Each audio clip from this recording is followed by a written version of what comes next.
Bueno, muy bienvenidos a todos. La verdad que es un placer tenerlos reunidos aquí. Creo que además es un placer que tenemos que aprovechar doblemente porque se habla de la quinta ola, así que no estoy seguro cuánto tiempo más vamos a poder juntarnos tantos en un espacio. Y creo, hoy justamente nos juntamos con Jorge a la mañana en muchas actividades. Lo que estamos hoy haciendo, este lanzamiento de lo que es el capítulo Perú del Plan de Respuesta Regional, es bien importante, es algo que hemos construido entre todos. Y recién lo decías, Jorge, es como una reunión de amigos, porque con cada uno de ustedes nos hemos juntado en distintos momentos, en distintas actividades, en distintas reuniones. Y creemos que es bien, pero bien importante hacer este lanzamiento en conjunto, en seguimiento al lanzamiento regional que se hizo en Panamá hace muy poco tiempo, porque muestra también el trabajo, la coordinación y el crecimiento que está teniendo una plataforma de coordinación tan importante que complementa el trabajo que viene haciendo el gobierno en materia de refugiados y migrantes. Es además un enorme placer hacerlo aquí, en la CAN, en la Comunidad Andina de Naciones, a quienes también agradecemos por prestarnos este espacio, y tiene mucho que ver con lo que nosotros hacemos, ¿no? Es una comunidad de organizaciones, una comunidad de agencias que hemos trabajado, nos hemos juntado para poder planificar adecuadamente lo que es el plan de respuesta. Y para iniciarlo, porque son meras palabras de inicio, lo que vamos a tener en primer lugar son unas palabras de quien representa al Ministerio de Relaciones Exteriores, que es nuestra querida María Antonia, no voy a decir su apellido porque todos la conocen, y que creo que es doblemente importante para nosotros tenerla aquí. Quizás la definiría con una palabra que todos conocemos, CPP. Nada más que aquí no sería el CPP como documento, sino la C de compromiso, la P de practicidad y la P de pasión. Porque María Antonia realmente es alguien que tiene un enorme compromiso.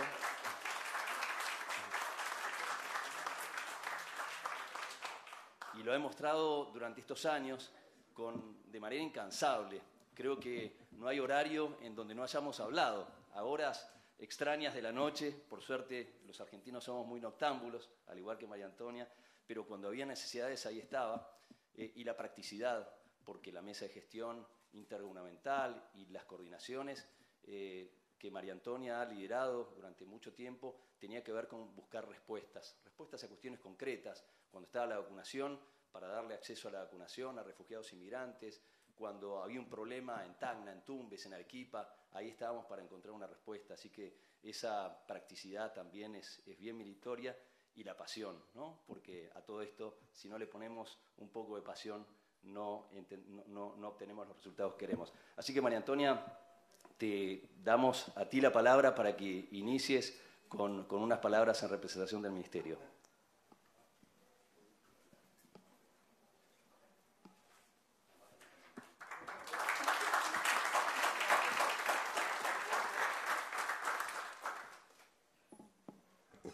Creo que ahí está bien. ¿Sí?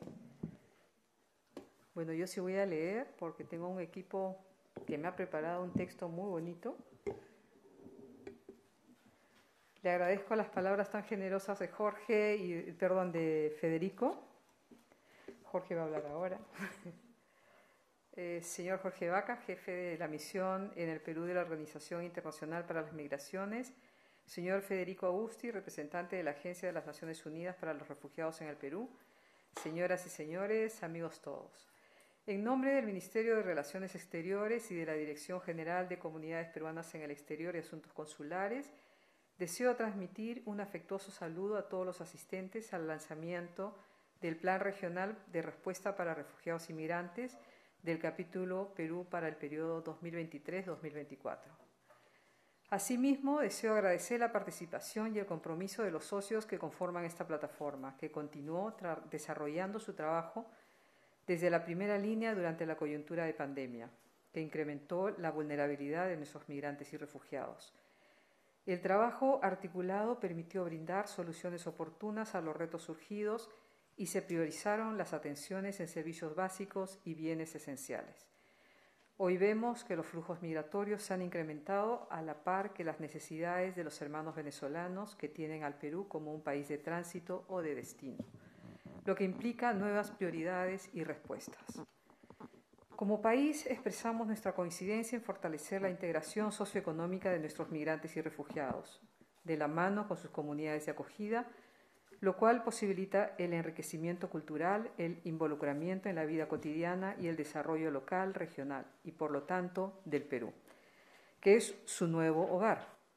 Pero dicha integración debe fomentarse junto a otros pasos, previos o paralelos, como es la regularización migratoria, salud, educación, cultura, espacios comunes, el impulso de emprendimientos, el desarrollo y acceso a la información confiable y cercana, el combate a la discriminación y la xenofobia a través de un mejor conocimiento mutuo y de la elaboración de una narrativa común que permita el conocimiento de derechos, la fusión de vivencias y destacar los esfuerzos y características que nos unen en el día a día o de las actividades que desarrollamos juntos en la escuela, la canchita de fútbol, el comedor popular o el servicio brindado.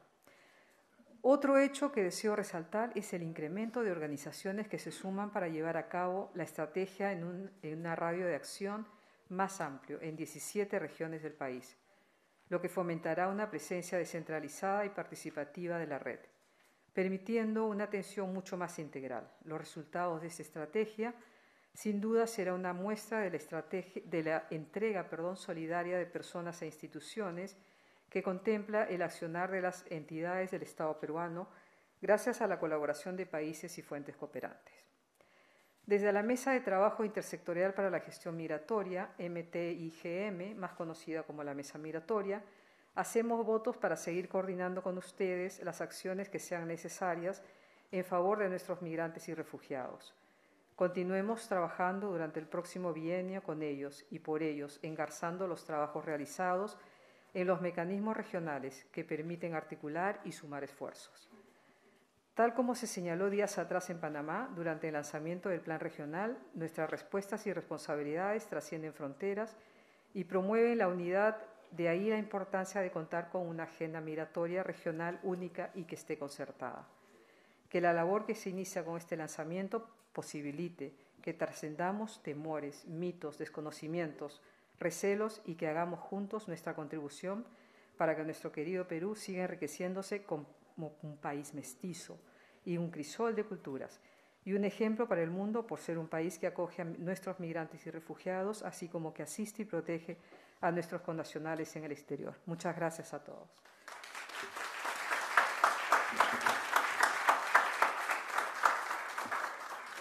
Embajadora, muchísimas gracias, como siempre. Es un placer contar con su apoyo y con su asistencia el día de hoy. Bueno, vamos a dar paso entonces a las palabras, digamos, de lanzamiento de lo que es el plan de respuesta de este año. Y para esto... Bueno, ya no es bienvenida, ya dimos la bienvenida. Vamos a empezar directamente con la introducción del lanzamiento del plan. No sé si tienen para proyectarla.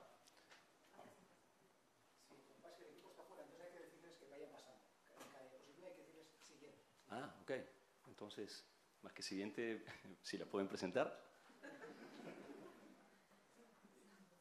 El equipo está fuera del... Ah, ok.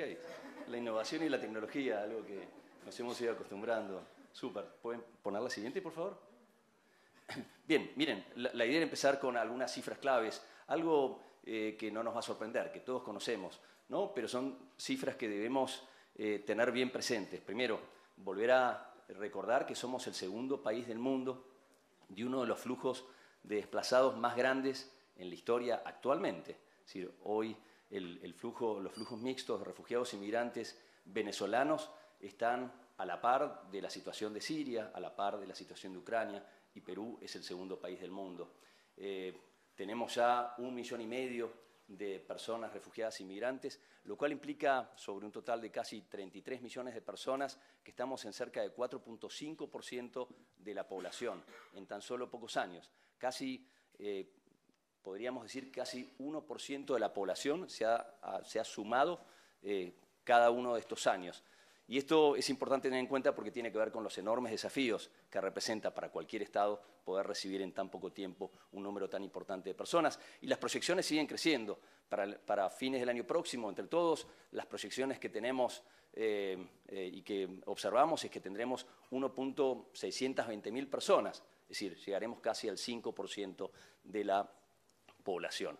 Además, es el primer país del mundo en cantidad de solicitantes de refugio y hace apenas unos años, 2019, fue el segundo país del mundo en haber recibido la mayor cantidad de solicitudes de refugio.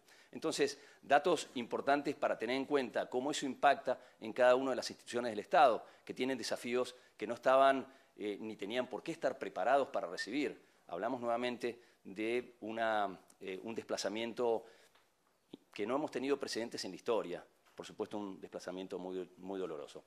El caso de las ciudades, creo importante destacar nuevamente Lima y Callao, entendiendo a Lima y Callao como una misma urbe, hoy es la primera ciudad del mundo con la mayor cantidad de venezolanos en su territorio, y lo hemos dicho en algunas oportunidades, y siempre los miro a mis colegas venezolanos para ver si estoy en lo correcto, pero en principio sería la tercera ciudad del mundo en caso que Lima estuviese, perdón, la tercera ciudad de Venezuela, en caso de Lima se encontraría en Venezuela con más de 1 millón de personas, y de vuelta, ahí ya no hablamos de 4.5, hablamos del 10% de la población de la ciudad de Lima y Callao, que son venezolanos. Eso es un enorme desafío, pero también ahí hay oportunidades, hay alta concentración, quizás los programas de relocalización y otros tantos que hemos hablado con muchos de ustedes son parte de las oportunidades que se presentan. Y hay un trabajo que tenemos pendiente bien importante, según datos de la Superintendencia de Migraciones y de los datos registrados, el 60% de la población registrada en sus bases de datos estaría en situación migratoria irregular. Y eso entonces nos lleva a que estos dos procesos de regularización, de documentación, sigan siendo claves para poder dar una respuesta. Todos sabemos que la documentación es el primer paso para lograr la integración. Sobre eso hay mucho trabajo por hacer.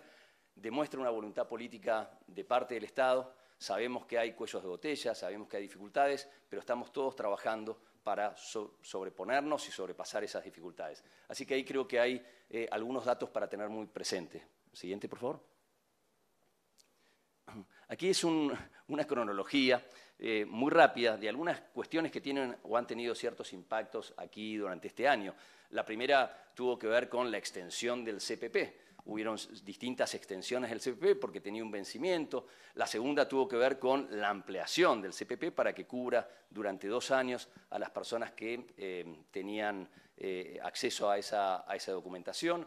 El Día de los Enamorados, el 14 de febrero, se abrió la frontera de Perú con Ecuador y con Bolivia, un dato bien importante, y luego, para el 1 de mayo, Día del Trabajador, la frontera con Chile, también importante porque ya no es la pandemia la que genera restricciones, y ahí, por supuesto, tenemos todavía discusiones sobre cómo reacomodarnos en el post-pandemia a las posibilidades de lograr un ingreso regular al territorio y evitar los efectos negativos que traen ciertos requisitos de imposible cumplimiento que generan, entre otras cosas, el crecimiento de la delincuencia en frontera.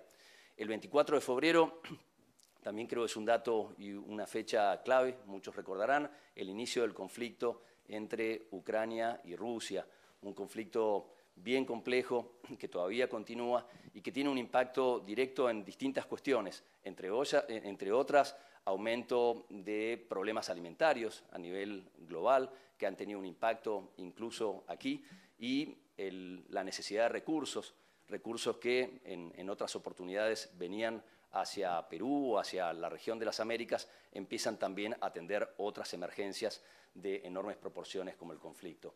Tenemos cambios de flujos que empiezan a verse, y la DTM de la OIM nos mostraba con mucha claridad en mayo cómo empezábamos a observar mayores entradas desde Chile hacia Perú de lo que antes era de Perú hacia Chile, y también un aumento de salidas en la frontera norte, datos que empiezan a verificarse. Mediados de año tuvimos el aniversario de la Mesa de Gestión Migratoria, María Antonia, y creo, y lo hemos destacado muchas veces con Jorge, que no solamente es un excelente mecanismo a nivel nacional, sino un ejemplo de plataforma a nivel regional, en donde la articulación de 23 sectores de gobierno pueden tener resultados muy positivos en el tratamiento de flujos mixtos, como es el caso aquí de Perú. En agosto estuvo una de las tantas propuestas legislativas de modificación de la legislación migratoria particularmente esta de agosto tenía que ver con aumentar causales de expulsión y sobre todo generar una limitación de acceso a la vivienda para personas en situación migratoria irregular.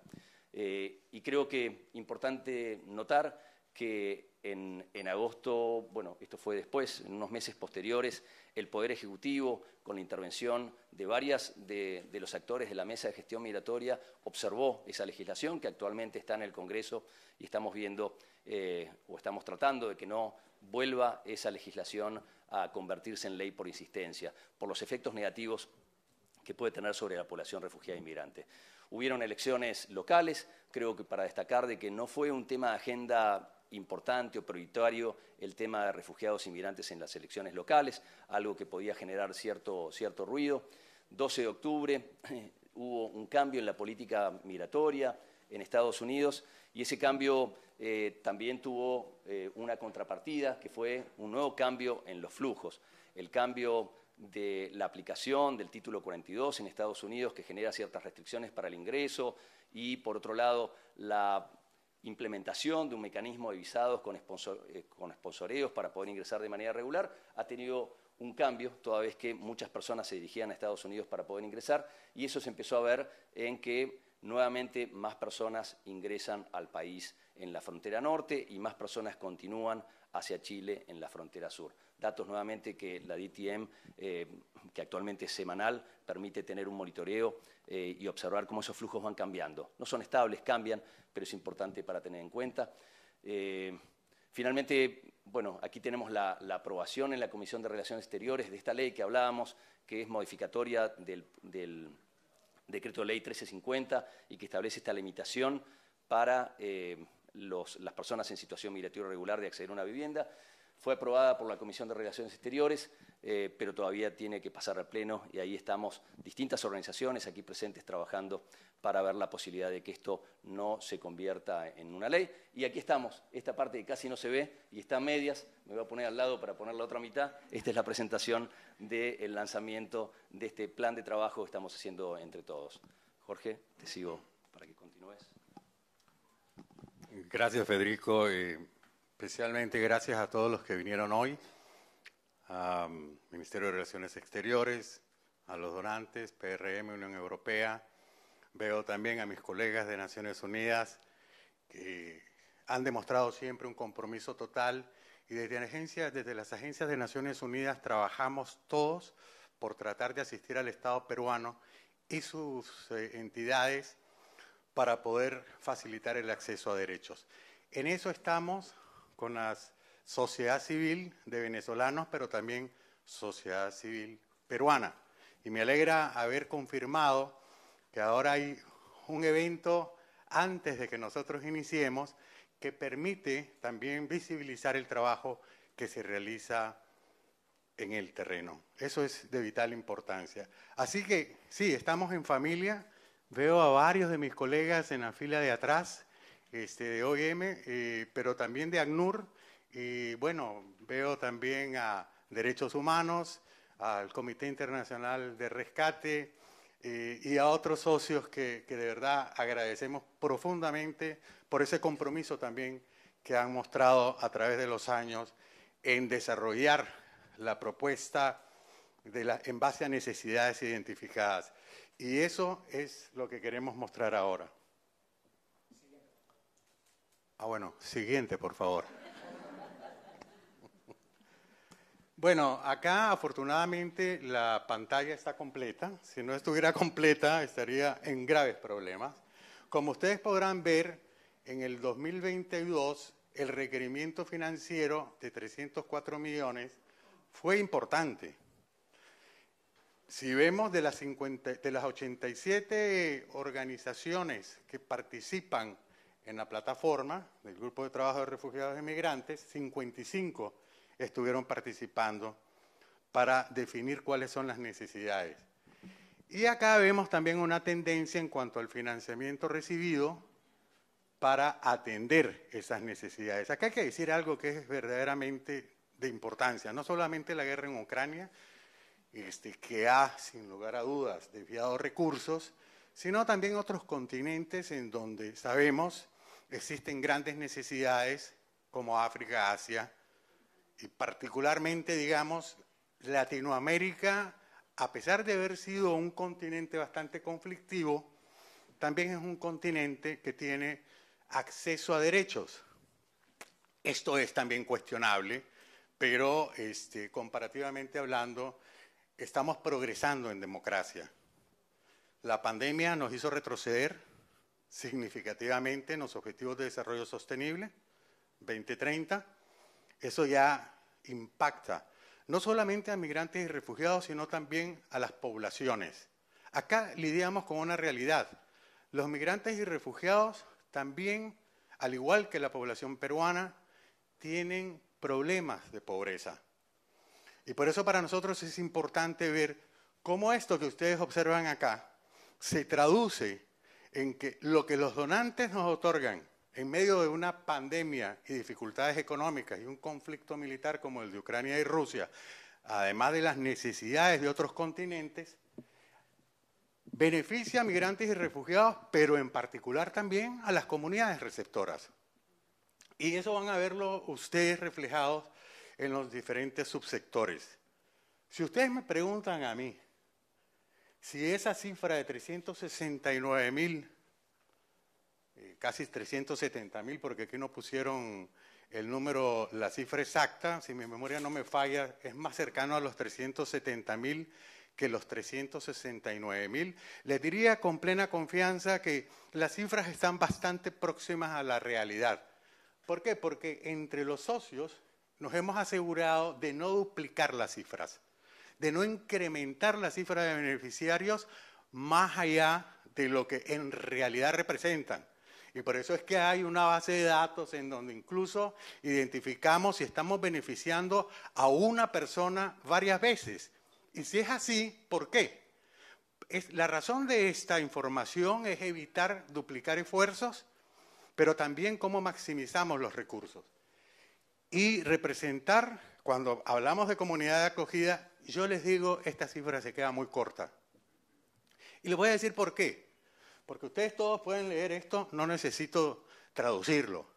En cada uno de los subsectores, las agencias de Naciones Unidas, utilizando los recursos que ponen a disposición los donantes, pero también los socios, nosotros los llamamos agencias socias, o en inglés Implementing Partners, pero la verdad es que en esto somos un cuerpo, un solo cuerpo.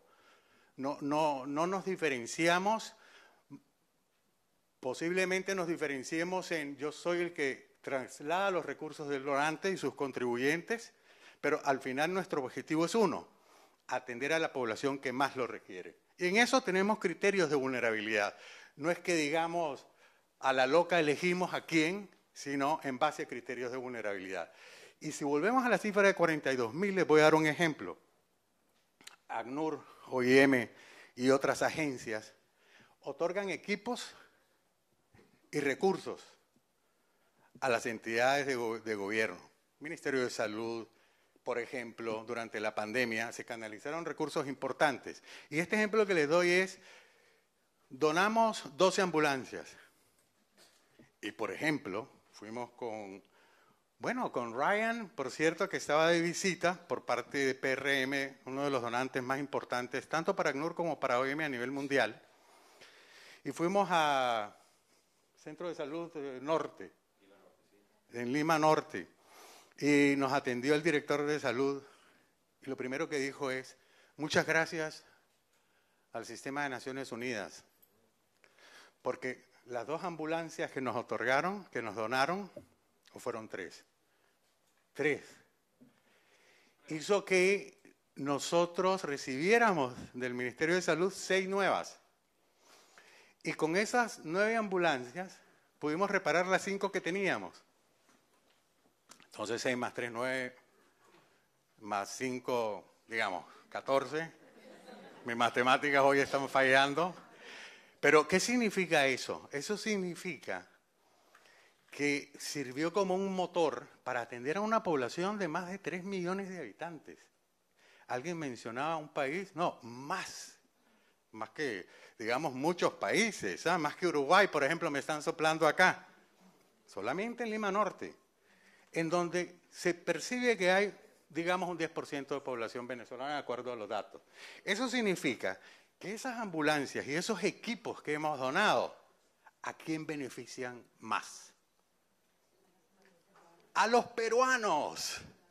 Y sin lugar a dudas, mucho de lo que hacemos está orientado a que si bien asistimos a los migrantes y refugiados de manera importante para complementar los vacíos del Estado peruano y de sus entidades, estamos conscientes que la comunidad receptora es vital.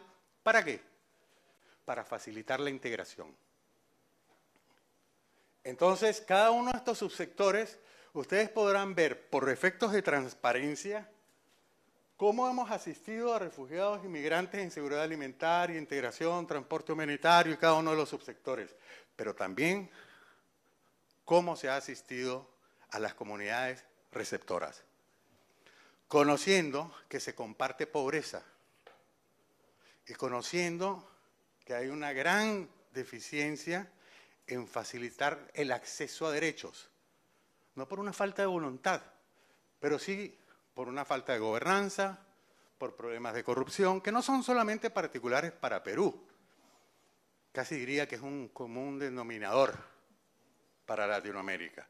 Y sobre todo el tercer problema, que es cómo ejecutas los recursos por regalías o por el pago de impuestos, tanto a nivel central como regional y municipal. Esos retos hacen que las agencias de Naciones Unidas nos comprometamos con el Estado para tratar de asistirle en cada uno de estos aspectos. Siguiente. Y el plan de respuesta 23-24. Y aquí debería decir algo muy importante. Los donantes escucharon un clamor. El clamor de los migrantes y los refugiados y de sus comunidades receptoras. No se puede programar integración si nos ponen un límite de tiempo de 12 meses. Porque para planificar actividades de integración, y eso lo pueden decir también todos nuestros socios, así que era un clamor también de ustedes, de sociedad civil, de todos, tenemos que tener programas multianuales de financiamiento. Y no hay otra forma, si queremos seguir trabajando en pilares de asistencia humanitaria, con un nexo de desarrollo, regularización, para facilitar acceso a derechos. Pero también para generar un gana-gana indiscutible de una migración sur-sur, porque acá hay un potencial humano de venezolanos y venezolanas altamente calificados que integrados a las cadenas productivas generarían un valor agregado indiscutible y enorme, mayor al que ya reporta el Banco Mundial y el BBVA. El Producto Bruto Interno creció, y creció de manera significativa también por el aporte de los peruanos, además de los peruanos y peruanas, de los venezolanos y venezolanas. Y acá ven este comportamiento, perdón, no sé si, acá ven este comportamiento de las donaciones, como desde el 2020, que se inició con esta plataforma, a la fecha de hoy, ha ido creciendo la población migrante y refugiada. Pero además entendimos que había que hablar de comunidades receptoras. Entonces ustedes ven esto en esta gráfica que es muy clara, que pasa en un pequeño lapso de tiempo, casi el doble, de 1 millón a prácticamente, esto es una proyección, ¿no?, a 2024. Yo diría que esa proyección necesitas una bola de vidrio para saber si es correcta o no, porque los flujos empiezan a ser muy dinámicos y multidireccionales, pero eso es. Y si ustedes miran el comportamiento, ahí ustedes van a ver lo que se solicitó, 147 millones en el 20, 68 se obtuvieron para un impresionante, que nos sorprendió a todos, 46%. Pero voilà, pandemia, conflictos y demás, e incremento de población, ha ido creciendo la demanda de recursos, pero disminuyendo los aportes de los donantes. Y para concluir con esto, porque la verdad cuando tomo la palabra soy muy abusivo, y me disculpo por ello, reconocemos la presión que existe en los donantes. Reconocemos que las necesidades son múltiples, pero a los países desarrollados les sugerimos dedicar más recursos. Yo estoy seguro que el Estado peruano, si reportara la cifra que en realidad han invertido en población migrante y refugiada, pueden ser verdaderamente impresionantes. En salud, vacunar a todo el que llegaba, sin distinción de si estabas irregular o regular. Bueno, yo fui uno de los favorecidos. 3 vacunas Pfizer. Me puse 2 Sputnik en Nicaragua y al final me pusieron una Moderna y encima me dio COVID. Entonces, estoy bastante bien. Esto es una realidad que la hemos vivido todos. Hoy, a pesar de que la pandemia sigue campante y rodante, estamos sin mascarillas la mayoría. ¿Por qué? Porque estamos protegidos. Nuestro sistema inmunológico se ha fortalecido.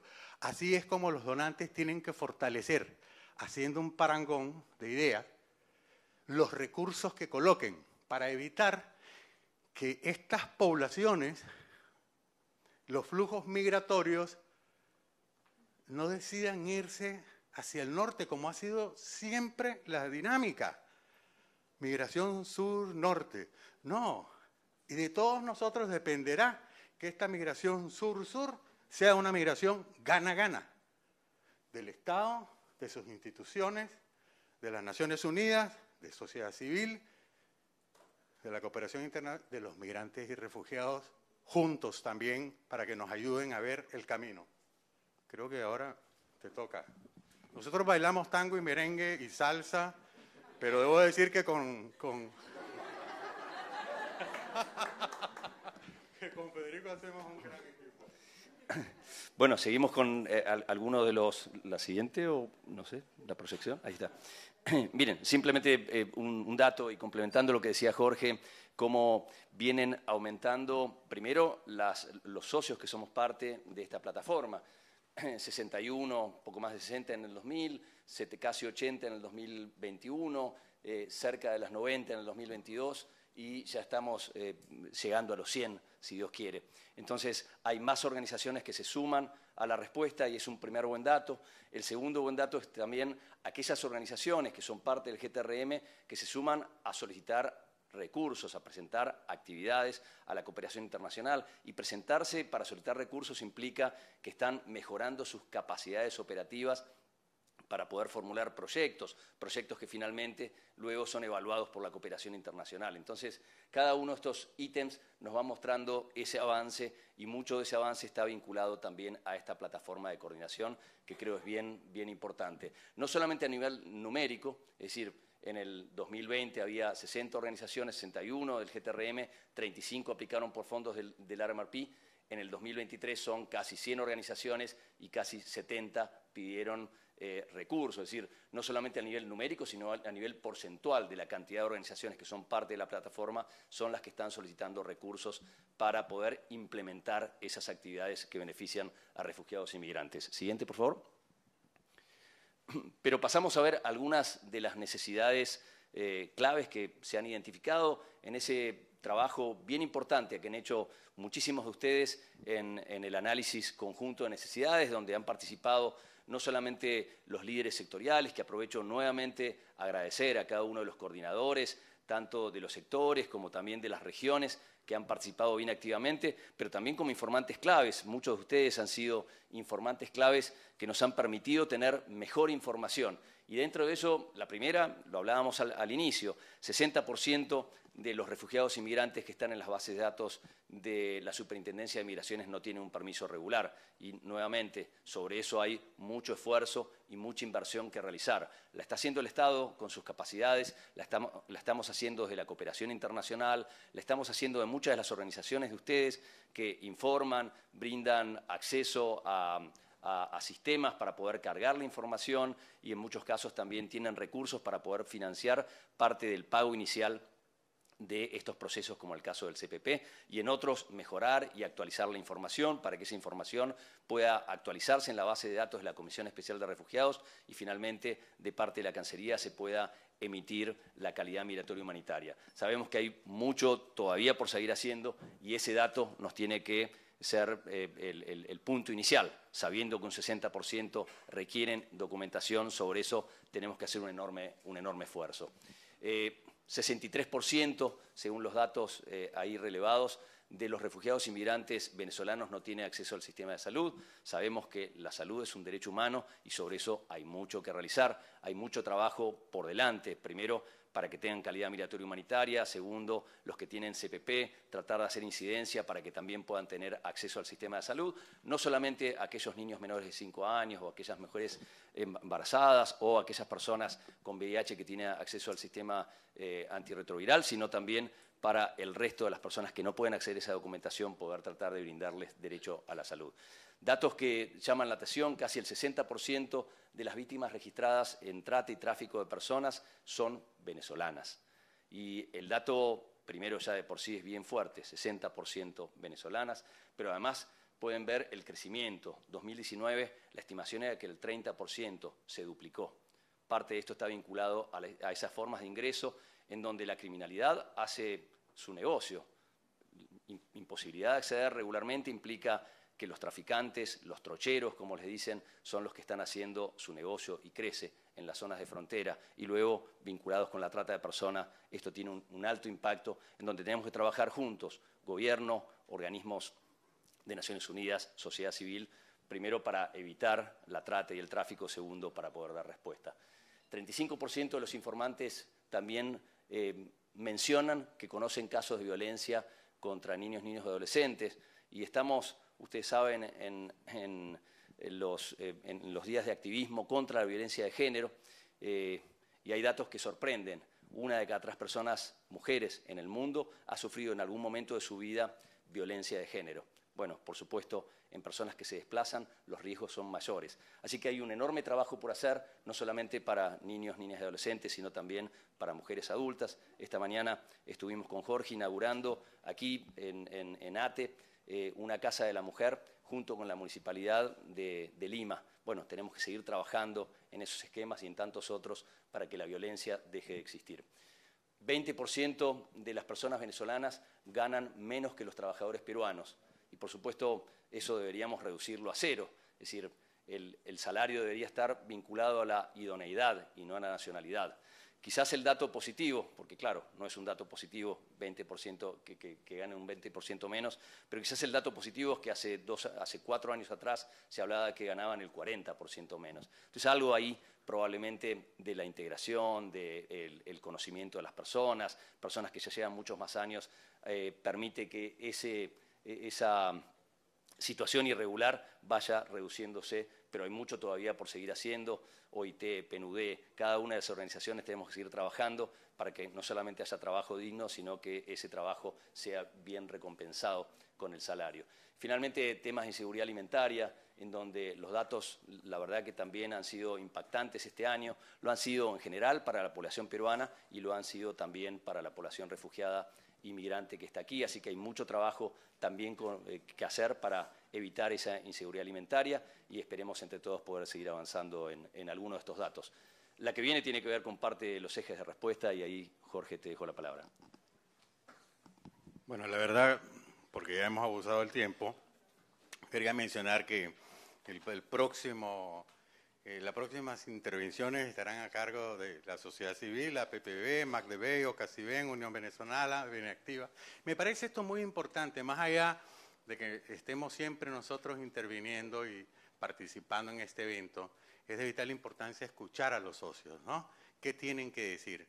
Así que estaremos muy atentos a su intervención y acá esto lo he repetido 1000 veces, no lo voy a repetir 1001 vez, pero sí tenemos que seguir trabajando en asistencia de emergencia, regularización para facilitar integración y trabajar muy fuerte en reducir la discriminación y xenofobia y mejorar el acceso a información. Esto es lo que se reflejó en la encuesta o análisis, no es COVID, de necesidades, ¿no? Espero, ahora ya no sé. Entonces, por favor. ¿Hay alguno más o aquí terminamos? Sí, ahora pasamos nosotros. Muchísimas gracias, Jorge, Federico. Gracias. Bueno, vamos a seguir luego dando algunos detalles más del plan, pero ahora, como muy bien ha dicho Jorge, queríamos dar la palabra a representantes de la población venezolana y en especial las personas que lideran las organizaciones de base comunitaria venezolana que son socios del GTRM. Entonces queríamos pedirles si pueden pasar, por favor, porque queríamos pedirles que dijeran unas palabras.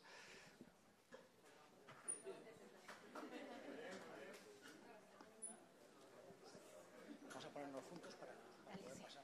Bueno, sí.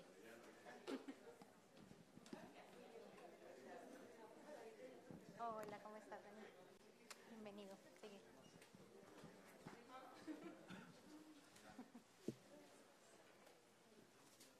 Hola, Nancy, ¿cómo estás?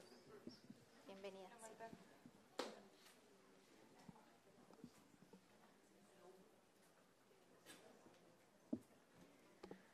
Bueno, con esta grata sorpresa, alegría de poderlos tener aquí todos reunidos en la tarde de hoy, pues lo primero que queríamos hacer era darles el micrófono para escucharlos, pero sobre todo después de la presentación, la última slide, cuando se está hablando de cuáles son las prioridades del plan de respuesta para el 2023 y 2024, pues queríamos darles, digamos, la oportunidad a ustedes también de que nos contaran cómo ven, digamos, un poco como esas prioridades y que, digamos, se puedan, claro, presentar cada uno de ustedes cuando les pase el micrófono. Pues muchas gracias por acompañarnos esta tarde.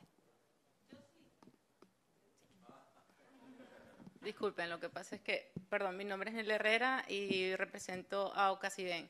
Lo que pasa es que justo quise intervenir primero porque estuve atenta a la presentación y tomé nota de dos puntos que me parecieron bastante importantes, porque el tema de regularización nosotros lo estamos manejando al igual que todos mis colegas, pero me interesó mucho el tema donde dicen que las fronteras fueron abiertas, sí, pero no ha sido un punto positivo para la población migrante venezolana porque tiene una característica muy particular, que necesita una visa para pasar por Ecuador y la visa es costosa, por eso sigue ingresando gente de manera irregular.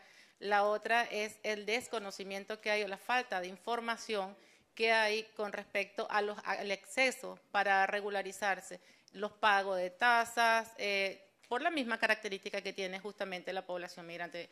Para nosotros todavía, aunque a veces sentimos que damos 3 pasos adelante, pues a veces nos vamos 6 pasos hacia atrás, porque aunque el CPP es un estatus migratorio, no da una calidad migratoria y tampoco te da mucho derecho no te da mucho acceso a los derechos también. De 45 en promedio personas que atendemos diariamente en la sede, 37 están de manera irregular, sea porque no tiene ningún tipo de documento o sea porque tuvo carnet de extranjería y por justamente la falta de información del vencimiento de su residencia, que no es la misma del vencimiento de su plástico, por esa falta de información pasó a ser una persona irregular dentro del país. Entonces, 2 puntos que quise intervenir de manera porque la anoté y dije hay que decirlo. Gracias. Bueno, después de las palabras de Nela, nada, primero agradecer, me presento, mi nombre es Marta Fernández, soy la presidenta de la asociación APPB. Nosotros trabajamos principalmente la prevención de la violencia basada en género en mujeres refugiadas y migrantes. Para nosotros como organizaciones, y creo que todas las organizaciones que nos acompañan, es un placer y agradecemos el estar hoy aquí presente. Y agradecemos al GTRM por todo el trabajo que se ha hecho. El GTRM no es solamente un nombre, es lograr agrupar a todas las organizaciones que forman parte del trabajo que se hace para la migración, es un gran triunfo. Porque quienes tenemos años trabajando con la migración, como es el caso por lo menos de Oscar y mi caso personal, que tenemos ya desde el 2008, venimos trabajando aquí en el país, sabemos lo importante que es unificarnos, sabemos lo importante que poder llegar a todas las personas. Una sola organización no lo puede hacer, yo siempre lo digo, necesitamos el trabajo de todos y de forma articulada. Por eso para mí es muy importante pertenecer al GTRM y sobre todo que nos permita unificar criterios, que nos permita poder llegarles a la población de la misma forma. Una de las cosas que tenemos que combatir a diario son estas personas que tramitan, estos gestores que existen y que muchas veces también lo que hacen es aprovecharse de la situación. Entonces, el unificar criterios nos permite combatir a estas personas que hacen tanto daño. Cuando hablamos de la información actualizada, que es lo que se necesita para atender a la migración, y luego de ver la presentación sabemos que hay un gran trabajo que se está haciendo de parte del GTRM y que hacemos todas las organizaciones. Y a pesar de todo el esfuerzo que se hace, todavía hay mucha desinformación.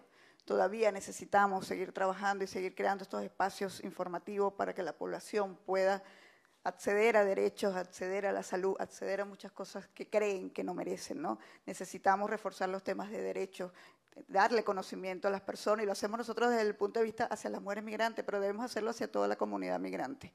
Las personas que son refugiadas, que son solicitantes de refugio, creen que no tienen ningún derecho y que no pueden acceder a nada. Debemos trabajar en eso y seguir trabajando en eso, eso es importante. Pero también creo que es importante, y como organizaciones de base, creo que las organizaciones, que son las agencias, también pueden hacer un esfuerzo de apoyar a las organizaciones de base comunitaria. Ahorita somos 5, pero según mi mapeo personal son más de 30 organizaciones en Lima. Entonces, hay muchas organizaciones haciendo el trabajo de campo, pero son organizaciones que tienen información y que no la saben manejar, que no saben sistematizar la información. Y es importante que se haga ese trabajo, es importante que se le enseñe a ellos qué es lo que tienen allí, porque no solamente es un valor, es un capital excelente que tienen estas organizaciones, sino que es una información que necesitamos como organizaciones. Necesitamos caracterizar mucho más esta población. Hay muchas cosas que debemos conocer y hay muchas cosas que se han debido conocer desde antes. Siempre pongo el ejemplo de la comunidad venezolana, que, o por lo menos lo que yo conozco de cuando salí de Venezuela. La comunidad venezolana es una comunidad que está acostumbrada al sistema bancarizado, está acostumbrada a estar en planilla, y muchas cosas de esas se han perdido por la falta de acceder a derechos y acceder a una documentación. Entonces yo creo que es importante que trabajemos en esa sistematización y que convoquemos a las organizaciones de base para también ayudarlas y poder reforzarlas y formarlas también, porque a la final son las organizaciones de base las que van a quedar aquí trabajando con la migración. Gracias.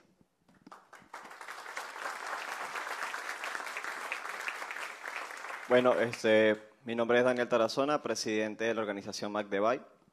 En línea con lo que dice Marta, primero agradecerles a Miguel y a Camila por el excelente trabajo, de verdad que mi admiración con ustedes. Sé que lidiar con tantos criterios, con tantas personas al mismo tiempo no es nada fácil. Lo sabemos nosotros que venimos de un país tan polarizado. Sabemos que la realidad en Latinoamérica es igual y en las organizaciones no hace la diferencia. ¿Y por qué quiero iniciar con esto? Porque creo que estamos hablando del tema de discriminación y xenofobia, y en ese mismo marco quiero invitarnos a reflexionar todos como organizaciones, a que hagamos una autoevaluación interna de nuestras organizaciones.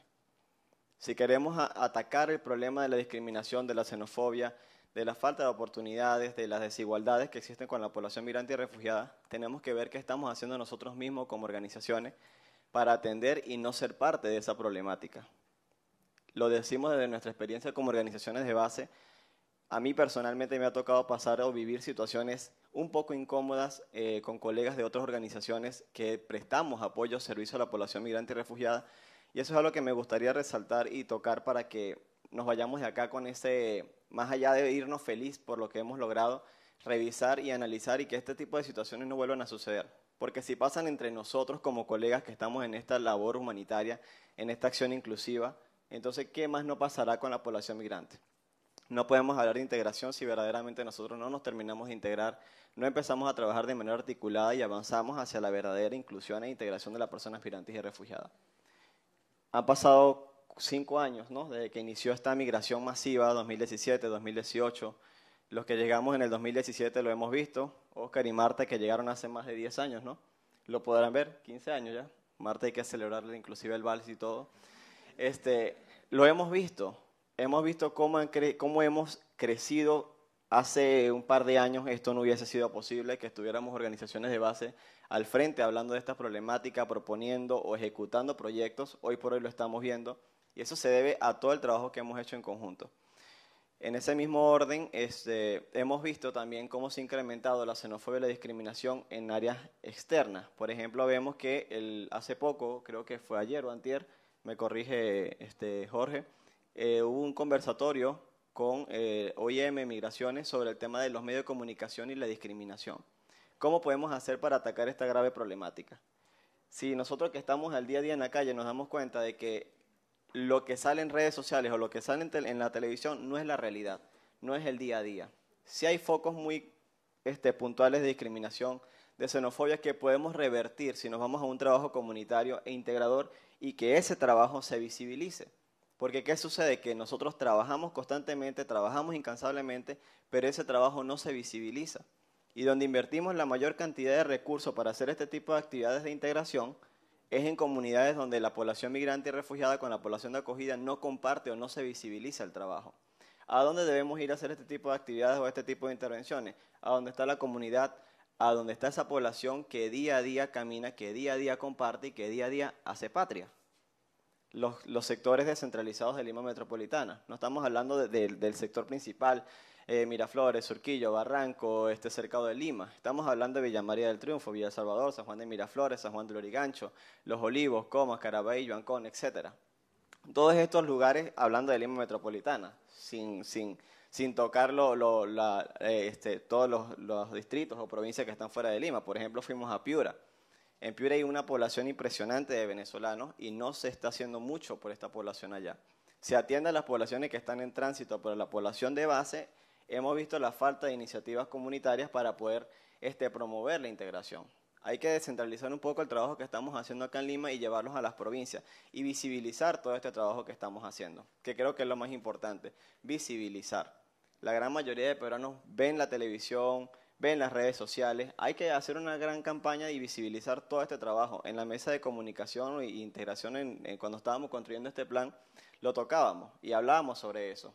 Hay que avanzar el próximo año, o sea, toda esta información que manejamos, mostrarla, visibilizarla, explicarle a nuestros hermanos peruanos de que los recursos que nosotros manejamos no son recursos que le estamos quitando a los peruanos. Son recursos de la cooperación internacional, de la solidaridad internacional, que estamos invirtiendo para poder apoyar al Estado a que esta población se integre a su sistema.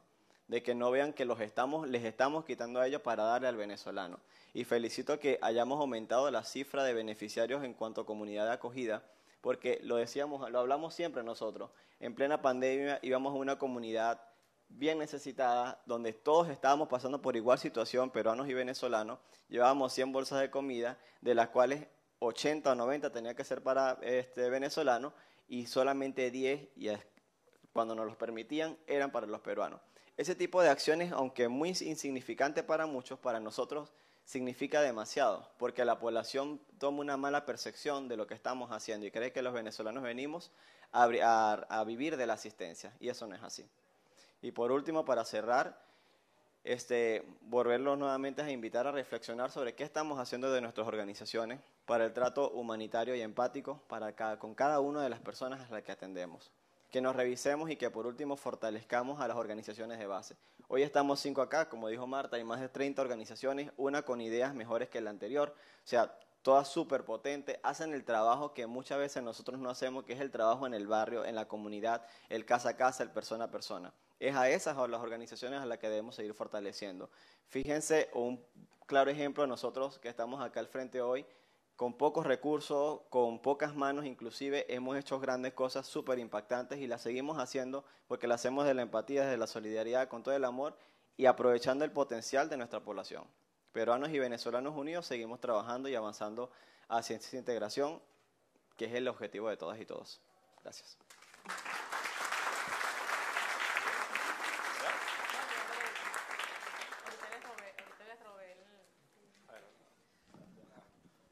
No quiere hablar más, Nela.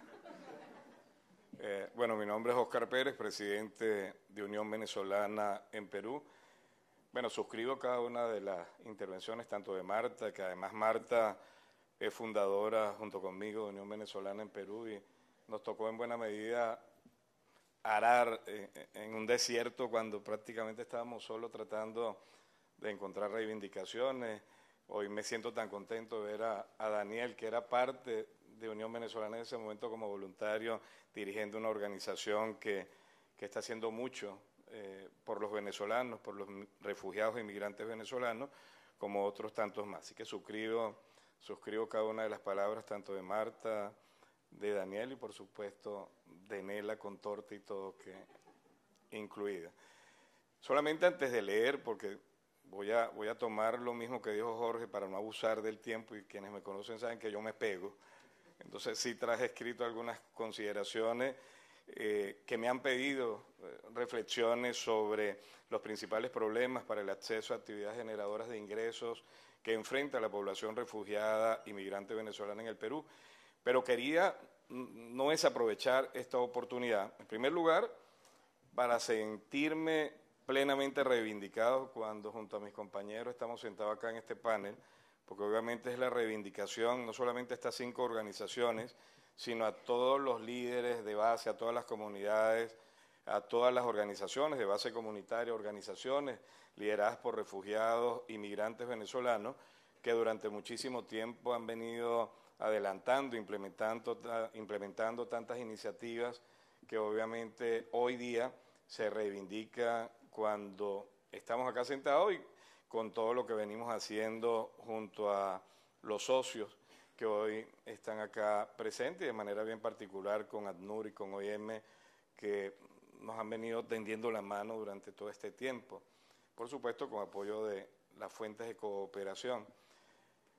Y antes de leer esto, sí quería, porque quienes me conocen saben que yo no soy tan amigo de la asistencia humanitaria per se. Sí creo que hay que seguir tendiéndole la mano a quien realmente lo necesita, pero sí soy claramente un enemigo de seguir generando ese vicio en quienes se han acostumbrado a estar recibiendo todo por parte del Estado y por parte de todas las fuentes de cooperación que tenemos en el Perú. Por eso que cuando yo leo en las distintas intervenciones que se han hecho hoy acá, que se ha repetido mucho el tema de la discriminación, la xenofobia y también, por supuesto, lo de la disminución de los recursos, de los fondos que han venido llegando al Perú, lo cual nunca voy a comprender, porque siendo Perú un país que está recibiendo, y quiero decirle, sin tener una bola mágica, seguramente secundará Nancy con ellos, conociendo la situación política que en este momento está atravesando Venezuela y la social, estoy completamente convencido de que nos estamos ya, y lo he conversado con Federico, con Jorge, nos estamos aproximando a otro éxodo masivo de venezolanas y venezolanas que obviamente no van a poder ir al norte, no van a poder ir a Europa, y obviamente que van a venir al sur. Y obviamente que tenemos que prepararnos frente a ello, y ojalá la mirada de las fuentes de cooperación fuesen proporcionalmente equiparadas con lo que vemos en Colombia. O sea, no decimos que no ven lo mismo que Colombia, pero sí que la mirada fuese un poco más equilibrada al momento de tomar algunas decisiones.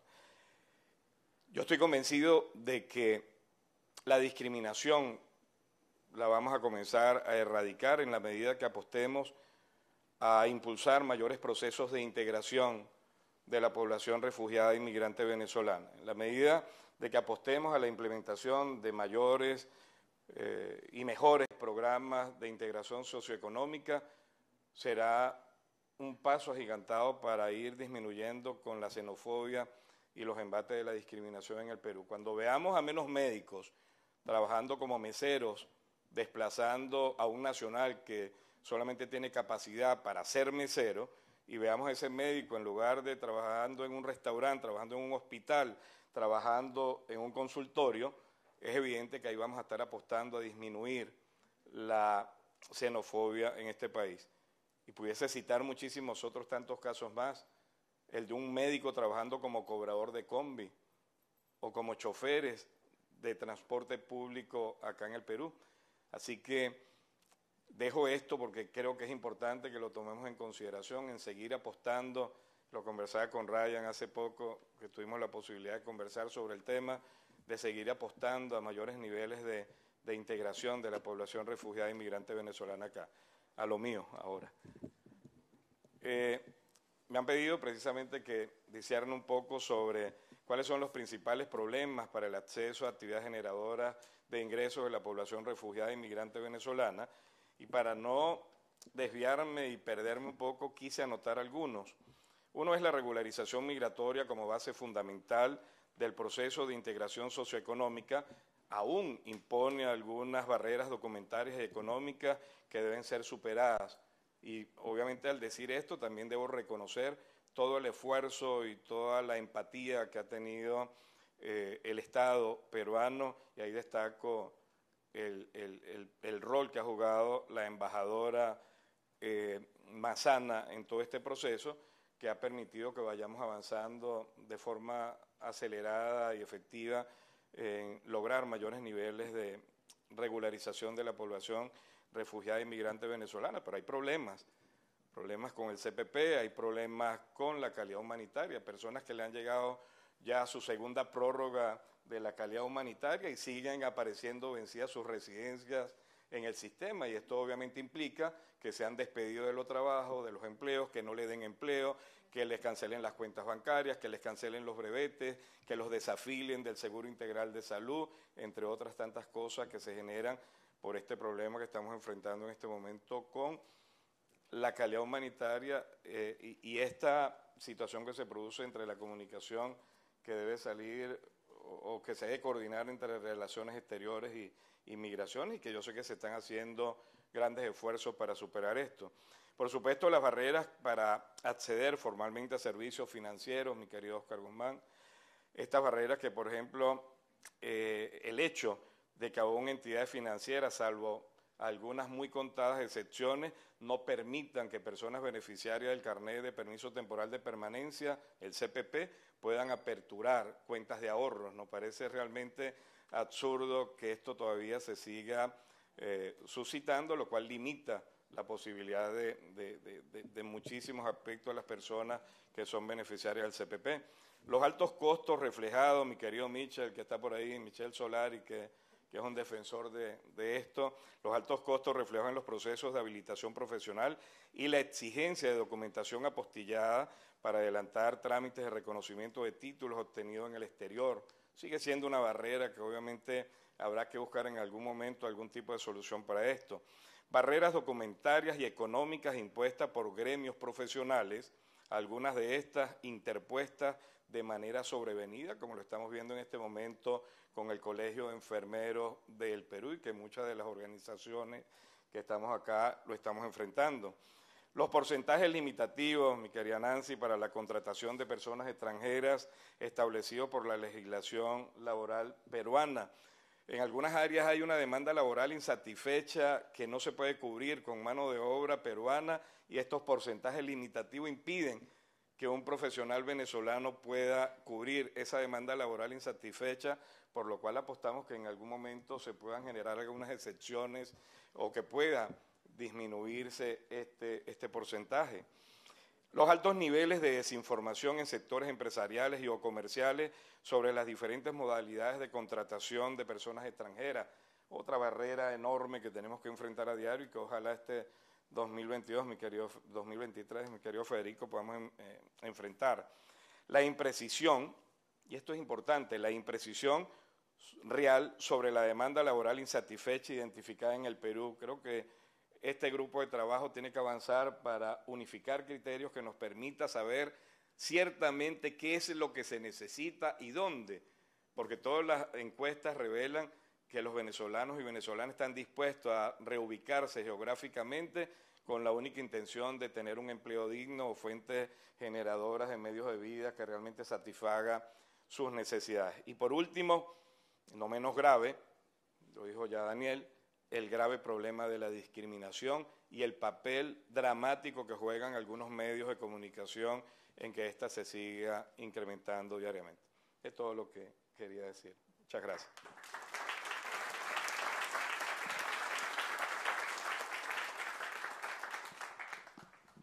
Hola, bueno, muy buenas tardes. Bueno, primero que nada, como el resto de los compañeros, agradecer la oportunidad. Mi nombre es Nancy Arellano, presidenta y fundadora de Beniactiva.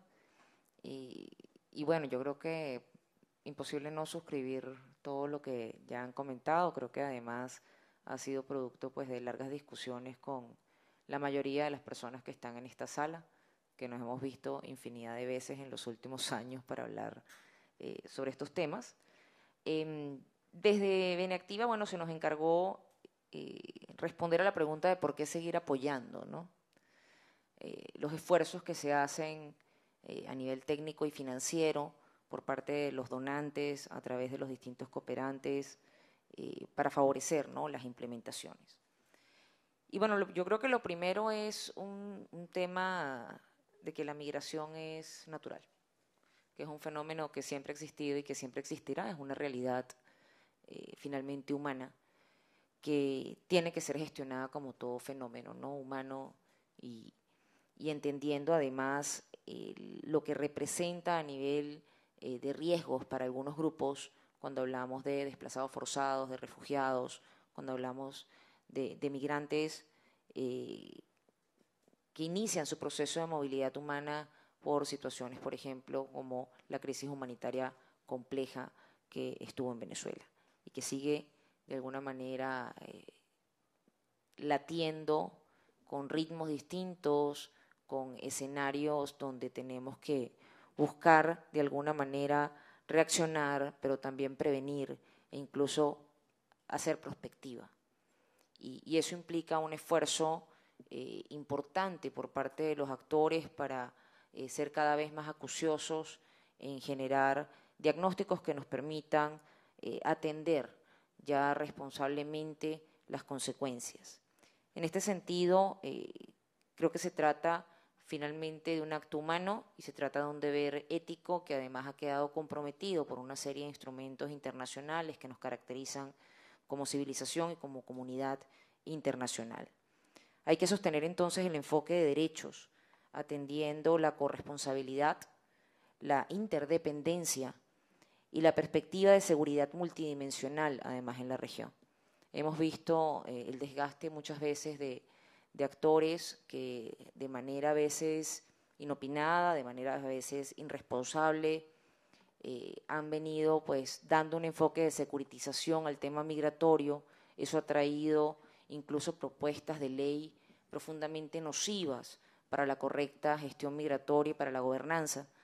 Y en este sentido creo que es importante insistir en el enfoque de seguridad multidimensional que además ha sido pactado por nuestra región desde el año 2003 y entender que hay causales importantes detrás de estos movimientos y que hay riesgos, incluso en materia de seguridad, que tienen que ser gestionados de la mejor forma, y eso no implica aumentar barreras, eso no implica invisibilizar a la migración, eso no implica favorecer el tráfico de migrantes, eso no implica cerrar fronteras y con ello generar, específicamente con el caso además de Venezuela, que sea el único país con, primero, que es el de la mayor movilidad, y segundo, que sea el único país con estas barreras en la región, como si fuese el único país que pudiese representar un riesgo en materia de seguridad. Y por el contrario se generan son autopistas muchas veces para grupos criminales. Entonces es necesario reforzar allí la cooperación técnica, es necesario reforzar allí, por ejemplo, las instancias de cooperación entre los distintos países para que haya políticas migratorias y políticas de movilidad que estén concatenadas y que sean coherentes con los requisitos incluso de financiamiento para procesos de regularización, y que no se puede sostener que en el corredor haya fábricas de irregulares. En este sentido, es necesario además gestionar este flujo buscando generar arraigo para detener la migración irregular y la reemigración irregular. Y generar arraigo implica, en efecto, lo que han mencionado los colegas, implica generar integración con miras a soluciones duraderas, una comprensión real de los dolores no solamente de la comunidad migrante, sino también de la comunidad de acogida, y favorecer la construcción de un tejido social del que seamos parte, con aportes desde la perspectiva socioproductiva. Eso implica trabajar, en efecto, la integración desde la peruanidad. No podemos avanzar juntos si no generamos un genuino enfoque migratorio en políticas públicas. Ello impone fortalecer a las organizaciones peruanas con enfoque interseccional, no solamente a las organizaciones migrantes, porque es cierto, como decía el doctor Vaca, la mayoría de las intervenciones benefician de alguna manera a esta comunidad, benefician al 97% de la comunidad de acogida, y es necesario que la comunidad de acogida comprenda lo que es el enfoque migratorio también. Fortalecer las organizaciones de migrantes en la comprensión de la peruanidad, es decir, comprender también nosotros los dolores que tienen, las cicatrices que tiene la comunidad en la que estamos, y también ser corresponsables en esa respuesta a las necesidades de la comunidad. Y luego servir desde la perspectiva migratoria el proyecto nacional, sea el país, el departamento, el distrito, y potenciar con recursos económicos, técnicos y el talento de los propios migrantes, los diversísimos talentos, un enfoque de sostenibilidad y de cooperación al desarrollo. Creo que estamos en la etapa de efectivizar, de generar indicadores más ácidos, de actuar, de pasar del diagnóstico a la acción. Creo que ya la diferencia de hablar de necesidades de 1.420 o de 1.530 o de 1.850, creo que no hace la mayor diferencia. Creo que allí hace falta realmente lograr en gerundio la integración, integrándonos. Muchas gracias.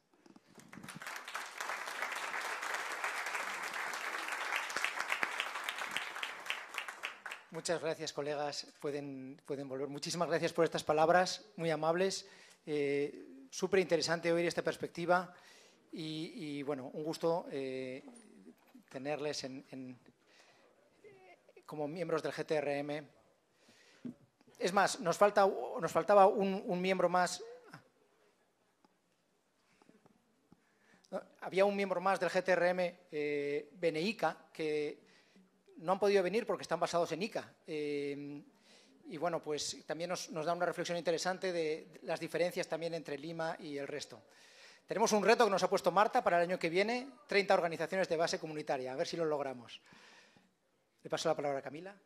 Vale, gracias. Bueno, realmente muy interesante escucharlos, sobre todo la solidaridad y la empatía de cada uno de ellos y de poder contar su historia, digamos, desde su realidad y de lo que vienen haciendo. Voy a así darle la palabra a la embajadora Massana, que quiere hacer un comentario. Gracias, Camila. Lo único que quería hacer era invitar a los 5 miembros de esta comunidad a la Cancillería, si es posible el martes a las 3 de la tarde, para que me cuenten todos sus problemas y ver de qué manera podemos coadyuvar y solucionarlos. ¿Okay? Gracias, embajadora.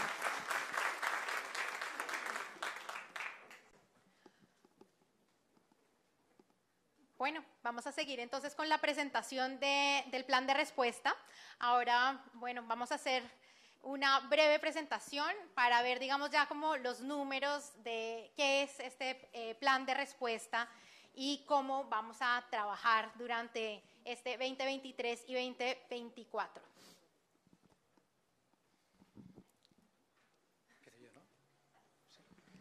Bueno, vamos a entrar un poquito más en detalle. De todas formas, quería comentarles que tienen una traducción no oficial del plan, no oficial, pero buenísima. La tienen en sus carpetas. Entonces, aquí podrán consultar el plan. El plan está disponible en su traducción, o sea, en su versión oficial en inglés y pronto en español. Y aquí pueden ver los sectores y pueden ver el plan en detalle.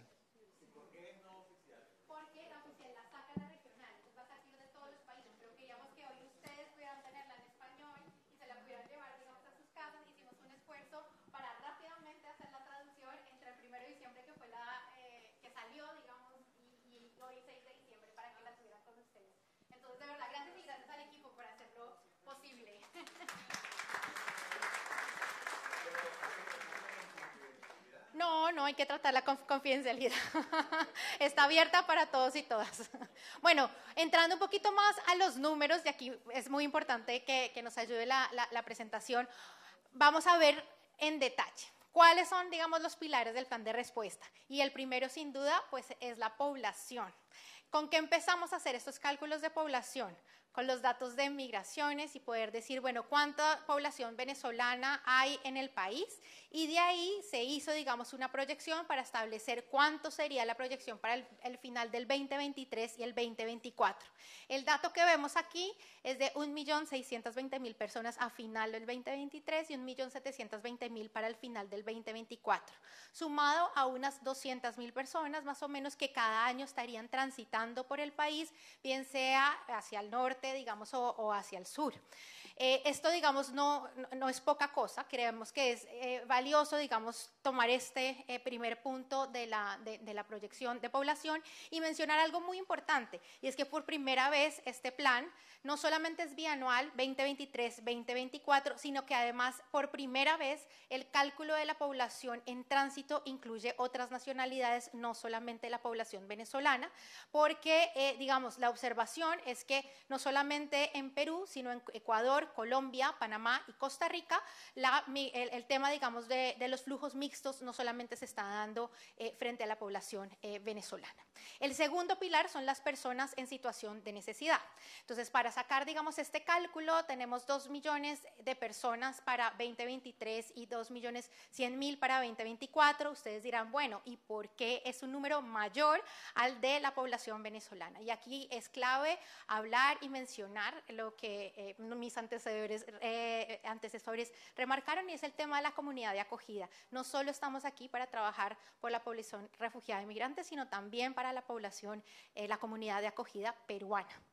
Las personas objetivo. Aquí ya viene, digamos, el tercer pilar del plan de respuesta, y aquí se unen otro tipo, digamos, de variables, no solamente la población, sino también nuestros socios, es decir, todos aquellos 69 organizaciones que dijeron, bueno, vamos a participar en el plan. ¿Cuáles son, digamos, las capacidades? Que estas son 69 organizaciones participando, y a su vez, ¿cuánto costaría, digamos, hacer, digamos, estas actividades para participar? Y digamos que con estos elementos se calcula lo que es las personas objetivo, a cuántas podemos atender. Entonces, las personas objetivo para el 2023 son 990.000 y para el 2024 914.000. Disminuye un poco porque, como ven abajo, los requerimientos de financiamiento son 318 millones de dólares para el 2023 y 293 millones de dólares para el 2024. Gracias. Quizá para añadir, la proyección de población, como ha dicho Camila, la calculamos a través de datos que nos da la Superintendencia Nacional de Migraciones, y de ahí hacemos una proyección conservadora basada en los números de ingresos regulares e irregulares. Las personas en necesidad las calculamos utilizando la EMPOBE y otros datos, otros estudios que se han realizado a lo largo del año. De ahí vamos calculando el porcentaje de personas en necesidad en cada uno de los sectores. Las personas objetivo, sin embargo, vienen desde abajo, viendo todas las actividades de los socios, a cuántas personas pueden ir llegando, pero no directamente, sino que se ha hecho un mapeo a un nivel de distrito con cada uno de lo que han dado los socios y comparándolo con el PIN para asegurar que no haya duplicación, evitar esas duplicaciones. Ha habido ahí un ping-pong con los socios para ajustar esas metas de manera que no haya duplicaciones ni lagunas en la medida de lo posible, y así se ha llegado a este otro número, que, como dice Camila, el número en rojo es el de comunidad de acogida peruana. Podemos pasar a la siguiente diapositiva, donde vemos el número de socios. Como hemos comentado antes, en el plan en 2022, en el GTRM había 87 socios, de los cuales 55, es decir, un 63%, presentaron actividades para el plan de respuesta, y sin embargo en 2023-2024 en el GTRM hay ahora, a día de hoy, 98 socios, de los cuales un 70% han presentado actividades para el plan de respuesta. ¿Quiénes son estos socios?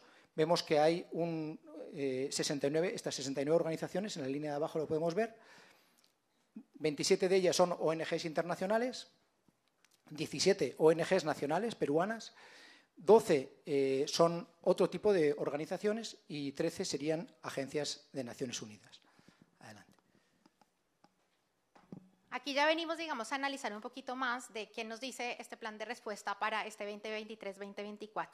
Digamos que lo primero que nos muestra es que hay un alto nivel, digamos, de necesidad en materia de seguridad alimentaria.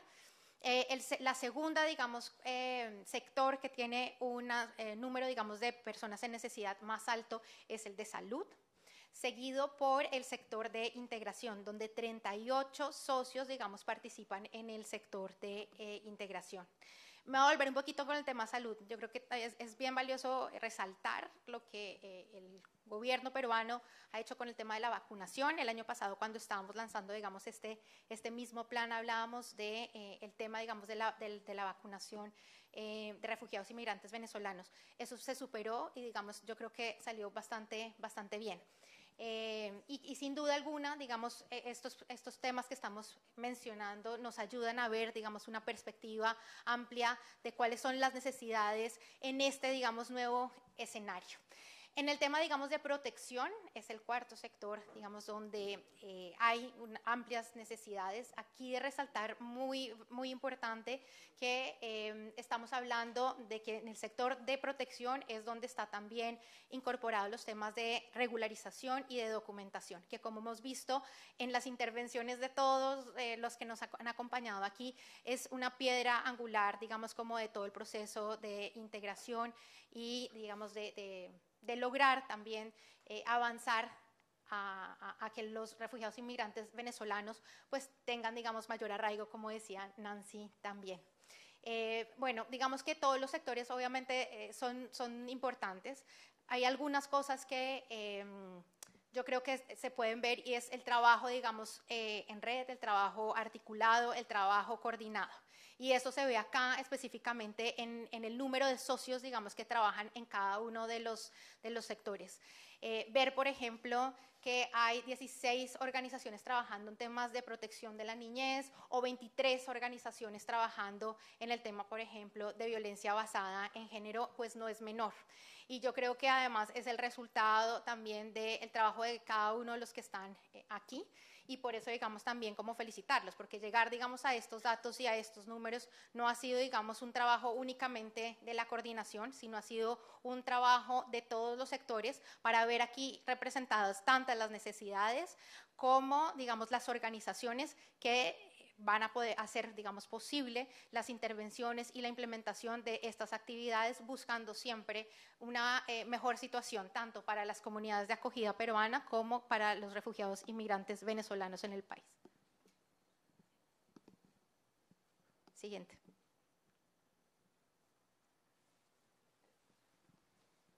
Bueno, aquí algunas notas sobre algunos puntos para comentarles. Como ven, CBI, la ayuda en efectivo, Cash Based Interventions, sigue siendo un componente muy importante del plan. El 20% de los fondos se destinan usando esta metodología. El 22% van a favorecer la integración socioeconómica, que además, bueno, pues como muy bien ha comentado Óscar, ayuda a combatir la xenofobia y la discriminación también. Como ha comentado Camila al principio, este plan por primera vez también incluye a otras nacionalidades, especialmente colombianos, pero bueno, también otras nacionalidades en personas en tránsito. Luego hay un esfuerzo muy grande, el 27% de los fondos se van a utilizar para temas de regularización y documentación. Violencia basada en género, un sector o un punto que ha crecido en interés también en este año, con 23 socios que están planeando 600 actividades, un 23% más que el año pasado. Y también comentarles que la respuesta este año se centra en 17 regiones de las 24 del Perú. Siguiente, por favor. Aquí les mostramos los 98 miembros del GTRM de Perú. En la carpetita del plan aparecen los 69 que han contribuido con actividades, pero queríamos también reconocer a todos los miembros, porque hay algunos miembros que son instituciones académicas o embajadas, que son miembros y colaboran, pero no hacen actividades directamente por sí mismas, ¿no? Pero bueno, aquí están todos los socios y bueno, y seguimos creciendo seguramente el año que viene serán bastantes más. Bueno, y para, digamos, terminar esta primera parte de la introducción, queríamos darles, digamos, a conocer lo que es el teaser o el tráiler de un documental que se va a lanzar en marzo. Es un documental que se está haciendo, digamos, desde la plataforma regional. Y una de las historias que están, digamos, en este documental fue filmada en Lima, porque tiene que ver con la historia de un adolescente venezolano y su familia. Y yo creo que es una buena manera, digamos, de terminar esta primera parte de presentación del plan antes de pasar al tema del mercado. ¿Por qué? Porque creo que es importante también conocer más de cerca la realidad, que si bien todos los vemos en el trabajo que realizamos en favor de la población refugiada inmigrante venezolana, esto tiene, digamos, un ángulo distinto y humano, y queremos entonces aprovechar esta oportunidad para compartirles el tráiler del documental. Mil gracias.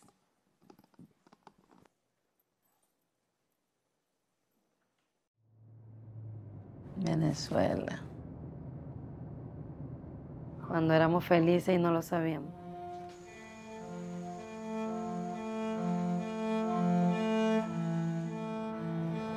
Yo en Caracas era un niño que todavía no descubría qué es la vida. Yo me fui por mi hijo porque no teníamos para comer. Comíamos arroz picado. El viaje de Venezuela hacia acá es fuerte. Decían que los buses eran peligrosos, que robaban.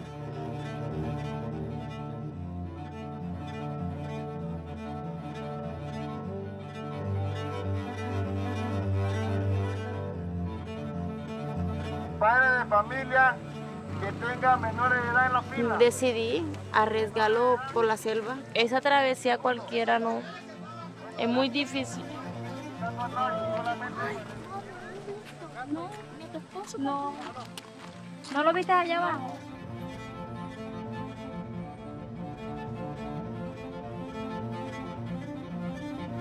No estaba muy de acuerdo en la decisión de mi papá de irse a Estados Unidos.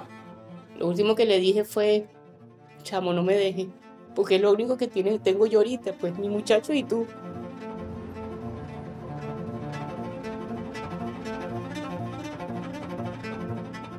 Cuando en el empleo de cocina se enteran que estoy embarazada, o sea, me pusieron la excusa de que yo no tenía documentos. Yo lloraba porque le decía, estoy en otro país, no tengo a nadie aquí, ¿cómo hago? ¿Qué pasó? ¿Qué pasó? Métete. No, sí, ya vienen, mami, vienen por ahí. Tranquila. El mar me recuerda tantas cosas. ¿Quién me recupera esos momentos que yo dejé en Venezuela y me vine a este país, no los aproveché más? ¡Vienen! Volver a juntarnos toda la familia, creo que sería el momento en el que tiremos las maletas. Que cuando ya estés grande y estudie y crezca, que trabaje, que luche, que salga adelante. Estamos buscando una mejoría para nuestros hijos, nada más. Siento que voy bien, siento que voy por un buen camino.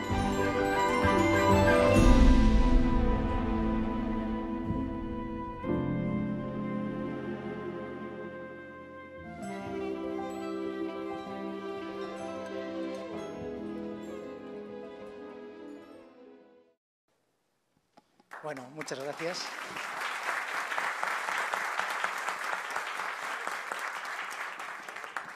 Muchas gracias. Entonces ahora les invitamos a esta segunda parte a pasar a la terraza que está saliendo a mano izquierda y luego en la primera puerta a mano izquierda otra vez. Aquellos que prefieran la visita guiada se pueden quedar aquí con Camila en un grupito o aquí conmigo en otro grupito. Muchas gracias.